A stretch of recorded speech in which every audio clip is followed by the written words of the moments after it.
องค์การพุทธศาสนาสัมพันธ์แห่งสาธารณรัฐประชาธิปไตยปสสลาวได้มีพิธีแห่ผ้าไตรอย่างยิ่งใหญ่ในวันที่26มังกร2026นี้ซึ่งขบวนดังกล่าวได้เต้าหูมขบวนรถอยู่สวนเจ้าพระงุมแล้วเริ่มขบวนแห่ผ้าไตรปิฎกออกจากสวนเจ้าพระงุมมุ่งหน้าสู่อนุสาวรีย์ประตูไซจากนั้นก็เป็นขบวนย่างแต่อนุสาวรีย์ประตูไซหาเดินพระธาตุหลวงโดยมีขบวนลาสลดแห่พระพุทธรูปพระไตรปิฎกซึ่งใส่โครงปื้มใหญ่พระวินัยพระสูตรและพระพิธรรมพร้อมทางปื้มพระไตรปิฎกทางฉบับภาษาลาวและภาษาบาลีในขบวนยังมีขบวนรถแห่ใส่ต้นโพ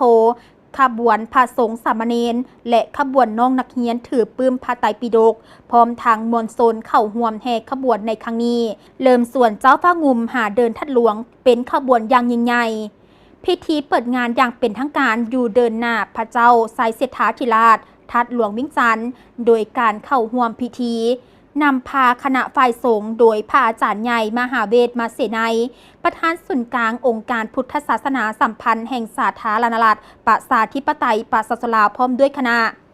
ฝ่ายคฤหัสถ์เข้าร่วมพิธีนำโดยทานอาจสะพังทองศรีพันดรเจ้าของนครหลวงวิ่งจันทร์พร้อมด้วยครอบครัวกันนำอดีตกันนำและพ่อแม่ปสสลาวบดเผาเข้าพิธีอย่างพร้อมเพรียง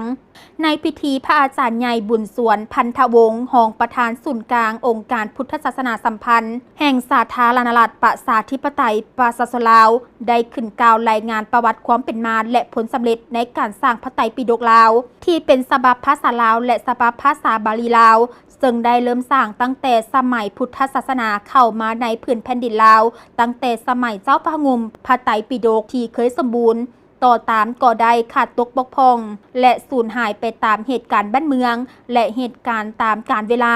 ที่ผ่านมาพระไตรปิฎกได้ถูกจารึกไว้ในโบราณเป็นภาษาบาลีอักษรโขมและอักษรล้านนาอักษรธรรมต่อมาพัฒนาเป็นปื้มพิมพ์ด้วยอักษรบาลีลาวซึ่งผู้ที่จะศึกษาเข้าใจได้มีเพียงพระสงฆ์สามเณรในวัดเท่านั้นเพื่อให้คนลาวทุกคนเข้าใจจึงมีความพยายามแปลภาษาบาลีมาเป็นภาษาลาวแต่ยังบ่สำเร็จจนถึงปี 2010 ภายใต้การชี้นำจากศูนย์กลางองค์การพุทธศาสนาสัมพันธ์แห่งสาธารณรัฐประชาธิปไตยปสสลาวจึงมีความพยายามแปลเป็นภาษาลาวอีกครั้งจนมาฮอดปี 2024 รวมแล้วใช้เวลา 14 ปีจึงสำเร็จเป็นครั้งประวัติศาสตร์โดยได้จัดพิธีเปิดตัวพระไตรปิฎกขึ้นเมื่อวันที่ 18 ธันวาคม 2024 ก็เพื่อเป็นการเฉลิมฉลองวันสถาปนาสาธารณรัฐประชาธิปไตยปสสลาวครบรอบ 50 ปี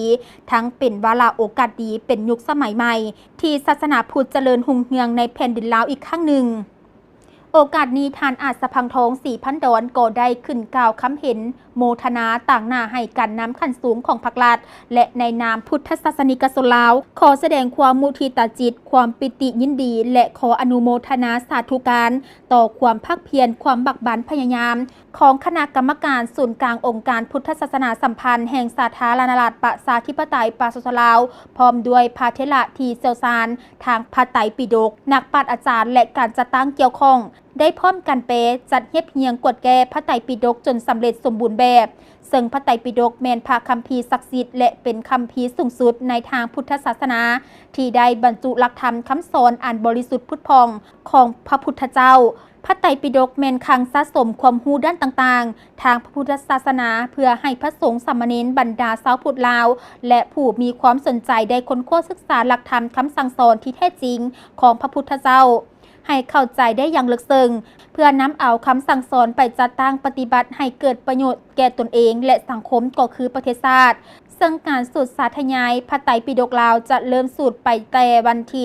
27-29 มังกรอยู่กรมมะเรียนพระธาตุนับแต่เวลา 8:00 หา 21:00 ของทุกๆวันและในวันที่30-31 มังกร 2026 จะได้มีพิธียกยอดโซฟาอาคารประธานสงฆ์และพิธีฮดสงฆ์มหาเถระพิเศษกตื่มอีก